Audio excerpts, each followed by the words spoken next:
Habang busy ang karamihan sa social media, may isang bagay na unti-unting lumalala. Isang tensyon na pwedeng magbago sa buong mundo. World War III na nga ba ito? O pinapalaki lang ng mga taong takot? Sa Middle East lalo na sa Iran, tumitindi ang tensyon laban sa Israel at mga kakampi nito gaya ng United States. May mga ulat ng pag-atake sa mga oil at gas facilities na siyang dahilan kung bakit nagkakagulo ang supply ng langis sa buong mundo. Pero ito ang tanong, ibig bang sabihin nito ay World War III na? Ang sagot, hindi pa. Oo, may giyera. Oo, lumalaki ang tensyon. Pero ang totoong World War ay kapag halos lahat ng malalaking bansa sa mundo ay direktang naglalaban. Sa ngayon, hindi pa iyon ang nangyayari. Pero papunta na ba tayo doon?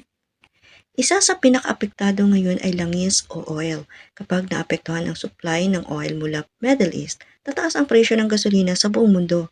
At kapag mahal ang gasolina, mahal ang pamasahe, mahal ang pagkain. At yun na nga po, yung nangyayari sa ngayon. Dahil lahat ng produkto kailangan ng transport, kaya kahit malayo ang gyera, ramdam ito sa pang-araw-araw sa buhay. Para sa Pilipinas, ito ang posibleng mangyari.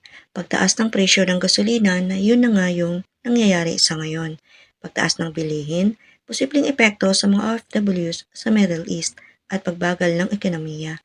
Kaya hindi man tayo direktang kasama sa giyera, apektado pa rin tayo. Sa social media, maraming nagsasabi mag-stock na ng pagkain. Magkakaubusan na. Pero hindi lahat ng nakikita online ay totoo. Ang iba, pinapalaki lang para maging viral. Ang iba, kulang sa tamang informasyon. Kaya mahalagang maging mapanuri. Sa ngayon, hindi pa World War III, pero hindi rin dapat baliwalain ang nangyayari. Dahil sa isang maling galaw, pwedeng magbago ang lahat.